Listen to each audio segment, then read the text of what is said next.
instructions. You will hear a number of different recordings, and you will have to answer questions on what you hear. There will be time for you to read the instructions and questions, and you will have a chance to check your work. All the recordings will be played once only. The test is in 4 sections. Write all of your answers in the listening question booklet. At the end of the real test, you will be given 10 minutes to transfer your answers to an answer sheet. Now turn to section 1 of your booklet. You will hear part of a tutorial between 2 students and their tutor. The students are doing a research project to do with computer use. First, you have some time to look at questions 1 to 5. In the exam, you would have 30 seconds to look at the questions. Pause the recording for 30 seconds now. Now listen carefully and answer questions 1 to 5. Dr. Barrett?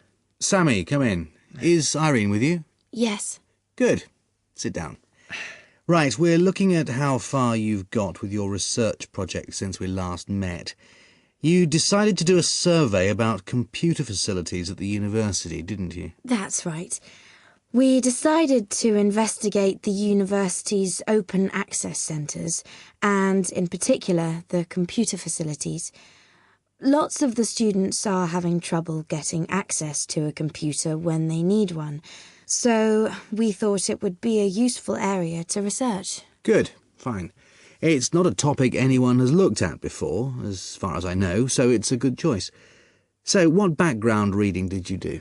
Well, we looked in the catalogues in the library, but we couldn't find much that was useful. It's such a specialised subject, hardly anything seems to have been published about it. And as well as that, the technology is all changing so quickly. But the Open Access Centre has an online questionnaire on computer use that it asks all the students to do at the end of their first year, and the supervisor gave us access to that data, so we used it as a starting point for our research. It wasn't exactly what we needed, but it gave us an idea of what we wanted to find out in our survey. Then we designed our own questionnaire. And how did you use it? We approached students individually and went through our questionnaire with them on a one-to-one basis. So you actually asked them the questions? That's right. We made notes of the answers as we went along, and actually we found we got a bit of extra information that way as well, about the underlying attitudes of the people we were interviewing, by observing the body language and things like that. How big was your sample? Well, altogether we interviewed a random sample of 65 students, 55% male and 45% female. And what about the locations and times of the survey? We went to the 5 open access computer centres at the university, and we got about equal amounts of data at each one. It took us 3 weeks. We did it during the week, in the day and in the evenings. Not the weekends? No.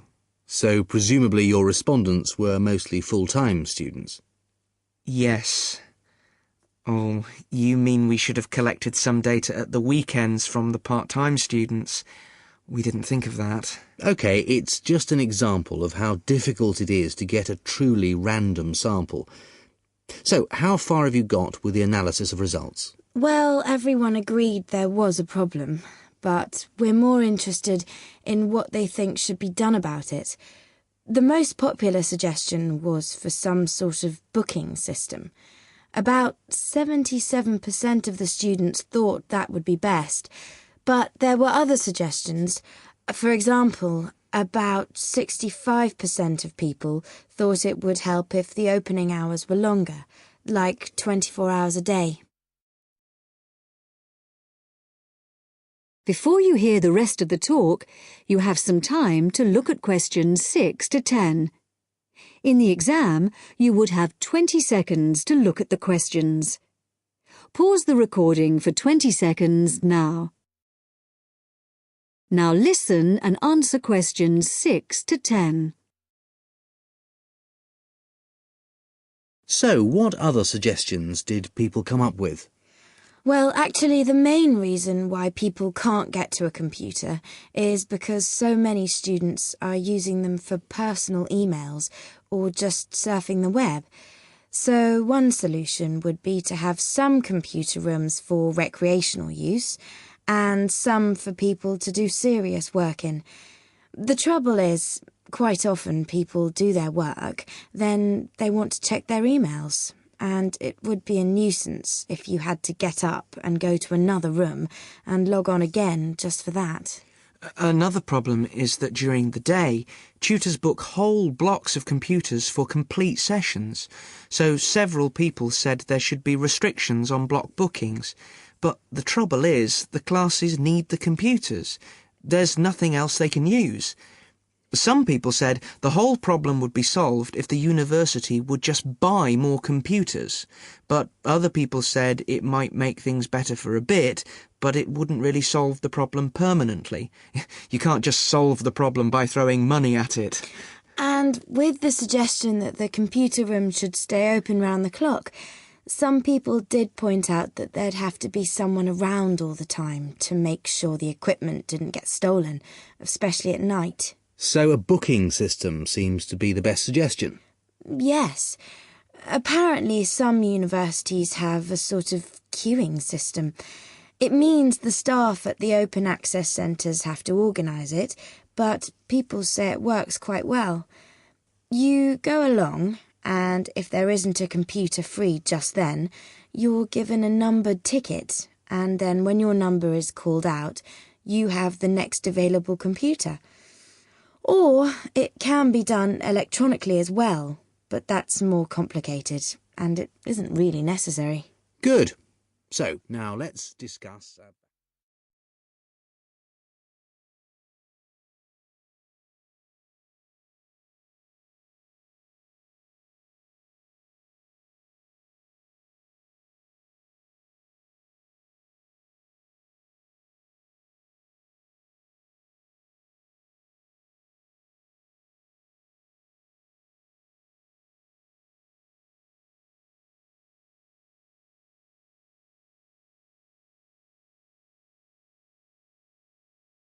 Now turn to Section 2. Section 2. You are going to hear a talk given by Madeline.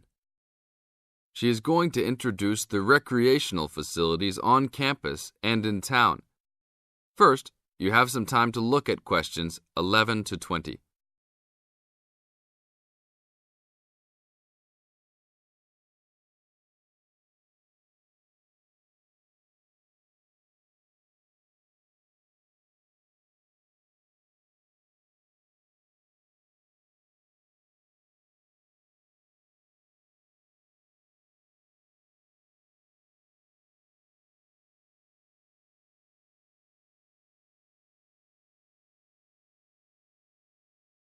As you listen to the talk, answer questions 11 to 20. Well, good morning, everybody. My name's Madeline Stewart, and I'm here to tell you about the recreational facilities available on campus, and also to tell you something about what the town has to offer. You may already know that your Students' Union membership also includes membership of the Sports Union, which provides a range of sporting and recreational facilities on campus, much the same as those in most British universities. The Sports Union has football, tennis, and cricket teams in local competitions. And really, most sports are catered for in some way on campus, even if they're just social matches. In the building itself, there are fitness classes and a full gym, including weights. The Sports Union can also provide cheap tickets to some major sporting events. And to keep you up to date with everything available, there's a weekly newsletter distributed around the campus. You should check this to find out the names and phone numbers of the contact people for each sport or activity you're interested in. Yes, did you have a question? Yes, apart from what you've just said, does the Sports Union offer individual help in any of its activities, for example, in getting fit and healthy? Yes, we do. The Sports Union has a fitness assessment clinic every Friday, staffed by the resident sports trainer, who can provide advice on the best program for you and refer you to various charts. I'm sure you all realize that for any medical assessment or health problem, you should go to the University Medical Service. The sports trainer can also advise you on a suitable training program using the weights. And now on to Ashbury. For a town of its size, Ashbury has some unusually good leisure and sporting facilities, most of which are near the center of town and easily reached by bus from this campus. There's a new, well, almost new, Olympic-sized swimming pool. That's not quite in the central town area, but it's only a 5-minute walk from the bus stop. Above the pool, there's a high-tech fitness center that any of you more serious fitness lovers would need to check out. Then, in the center of town, there's a sporting complex called the Anderson Center, which contains squash courts and facilities for a number of other indoor sports, such as basketball. And just around the corner from the Anderson Center, in the main street there, is an indoor bowling alley. All of these facilities are listed in the weekly newsletter, so I encourage you all to look through it and... This is the end of Section 2. Now you have half a minute to check your answers.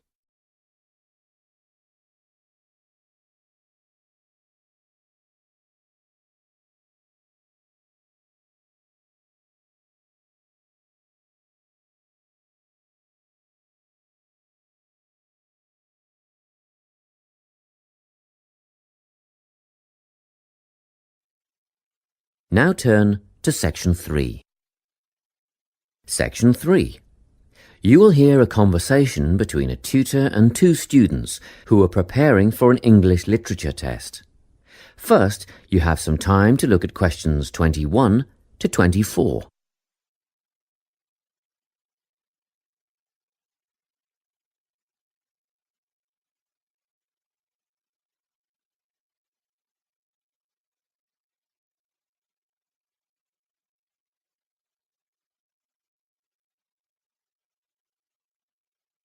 Listen carefully and answer questions 21 to 24.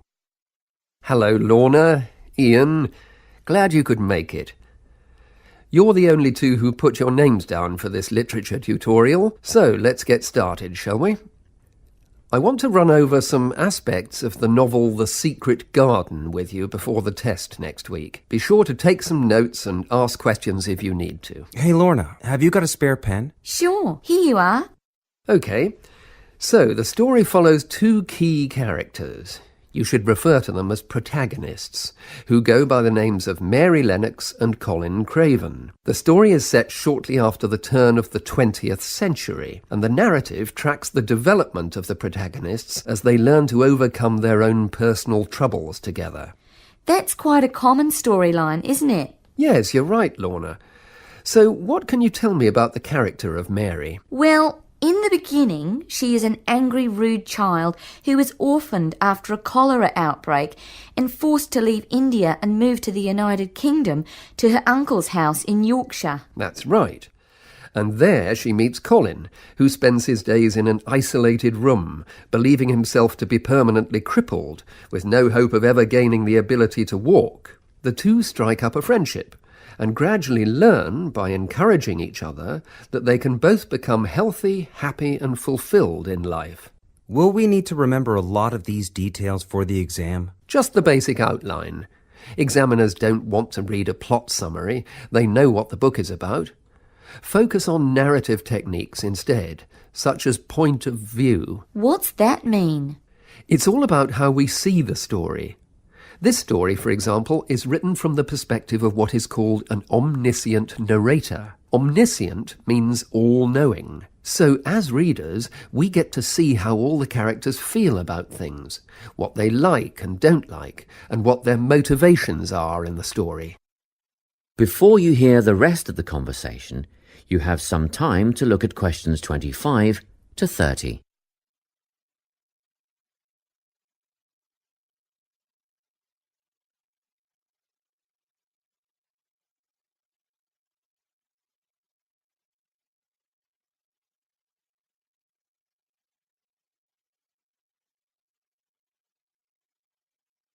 Now listen and answer questions 25 to 30.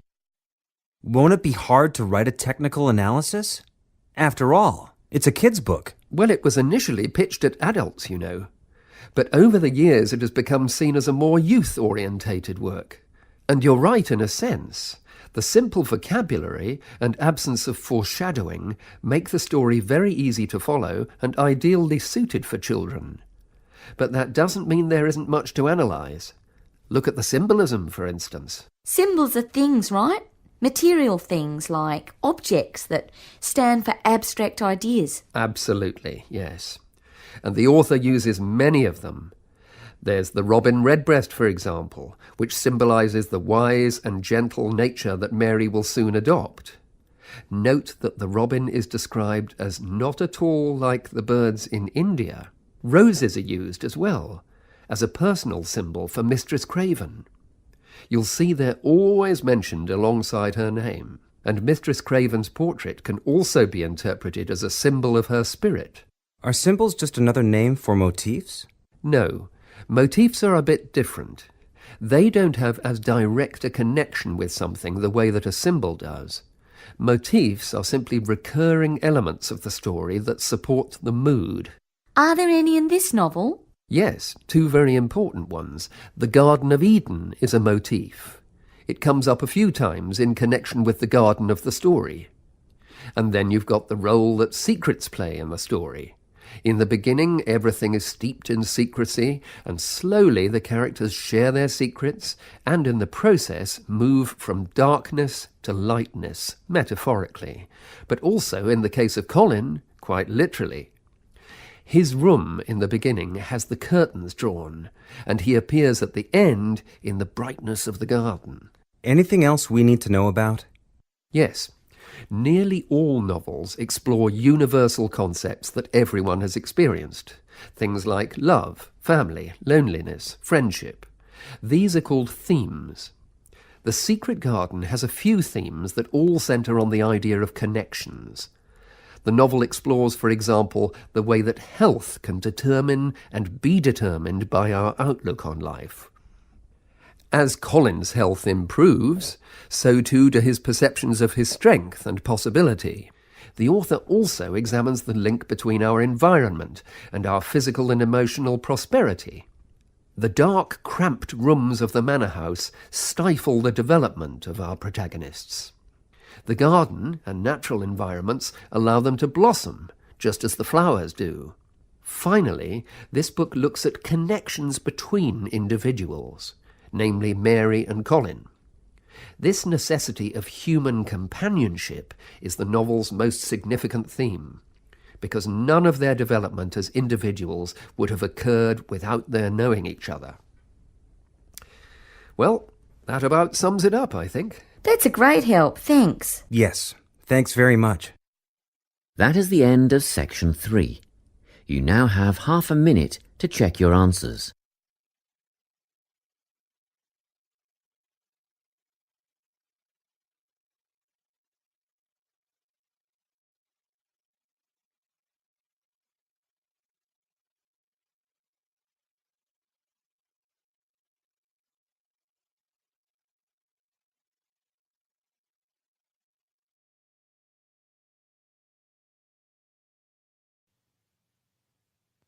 Now turn to section 4.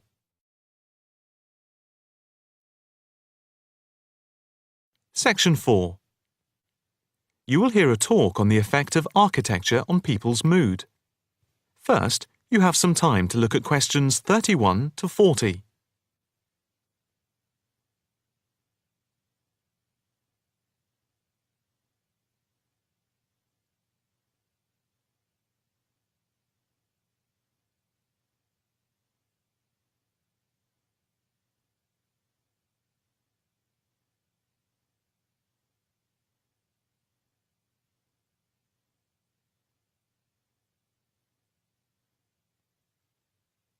Now listen carefully and answer questions 31 to 40.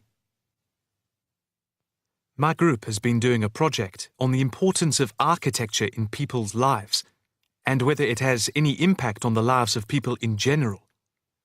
The main part I have played is in the collection of data to find out what effect, if any, various buildings have on people's mood, i.e., whether ugly buildings make people unhappy and whether beautiful buildings do the opposite. We had originally thought of starting measuring people's reactions by using a questionnaire with about 40 questions, which we were going to hand out to people, including students at the university. But we were worried that doing the questionnaire would be too time-consuming for people to fill in, so we gave up the idea. I then asked several of the postgraduate students for advice. One of them came up with the simple idea of showing people images of various buildings from different eras and styles, instead of giving out the questionnaire, and asking them to indicate how they felt on a scale of 1 to 5 about the images, where 1 was unhappy and 5 was very happy. People would also be given the option of not saying what they felt. Using the scale meant that it would be much simpler to record people's reactions.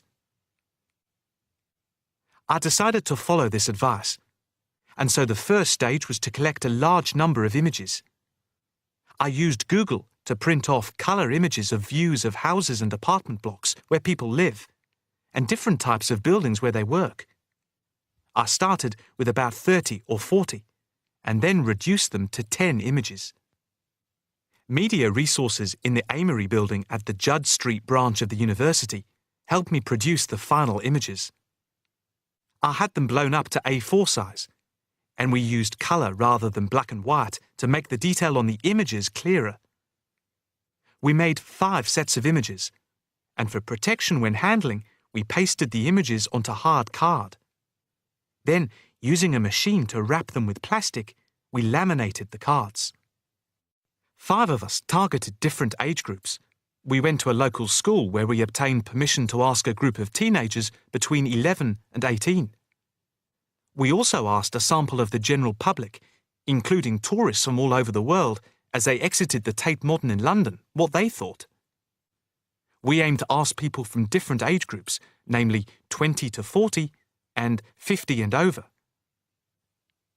What our group learnt most from the project was first of all the value of teamwork. And secondly, we found that we had to appoint a leader to stop us pulling in different directions and falling apart. So this turned out to be an invaluable lesson for all of us. As to the findings, for us they proved intriguing. In the end, the sample consisted of 311 respondents. I thought initially that people wouldn't be interested in taking part. With the youngest age group, their reaction was very mixed. It was clear that the youngest group had no pattern of preference at all, as they frequently gave no reaction to the pictures. For the 20 to 40 age group, we found that they tended to score more in the middle range, around 3. We found that out of the 3 groups, the most likely to be favourably affected by the images, that is, they were more likely to score the images as 5, were those aged 50 and above. And nobody in this age group failed to say what their reaction was, which was unique for the 3 groups. In total, I have to say that about 71 people indicated that they had no reaction at all to an image. Our general conclusion is that we need to find out more about why people react as they do, by perhaps giving them a chance to give reasons for their decisions. I would like to finish there and give my teammates a chance to add anything I've missed or take any questions or suggestions. That is the end of section 4. You now have half a minute to check your answers.